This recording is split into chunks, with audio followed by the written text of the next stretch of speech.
l'IA arrive dans les hôpitaux, dans les cabinets et jusque dans les montres connectées. Alors, est-ce qu'on peut lui faire confiance?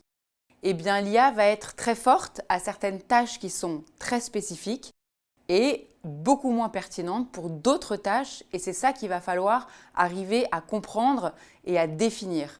Aujourd'hui, l'IA, on la trouve surtout dans le domaine de l'imagerie et de tout ce qui est traitement des données qui peuvent être digitalisées, notamment la radiographie, mais aussi les IRM, les scanners, etc. Et puis, il y a aussi l'IA appliquée à la décision, à l'aide à la décision médicale, et là, alors on en est encore plus loin. Aujourd'hui, en fait, c'est quelque chose de très complexe d'aider le médecin à prendre une décision.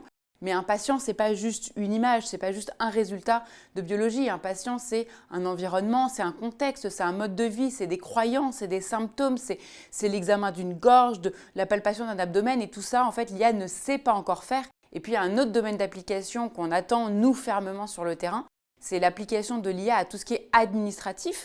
Toutes ces tâches qui nous prennent tellement de temps au quotidien, qui sont rébarbatives et qui n'ont finalement aucun intérêt si ce n'est que de prendre du temps sur la consultation. Et là, on espère que l'IA va pouvoir venir nous aider, que ce soit dans nos logiciels métiers. Il y a aujourd'hui des IA qui commencent à écouter les consultations et à nous faire des comptes rendus qui sont plutôt très pratiques et très bien générés. Vous avez de l'IA qui va pouvoir aller faire du secrétariat médical, qui va pouvoir remplir une partie des dossiers, qui va pouvoir faire de la gestion de l'IA à l'hôpital. Et ça, on espère que ça arrivera très vite. Et donc, en fait, l'IA va être un outil qui va s'ajouter en fait à notre mallette d'outils qu'on a en tant que soignant. Et quand on aura besoin de l'IA, on l'utilisera et puis ça va nous augmenter, ça va nous aider à être des meilleurs médecins.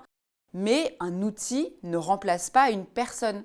Donc il ne faut pas confondre les deux. Pour l'instant, en tout cas, il n'y a aucun risque que ça arrive.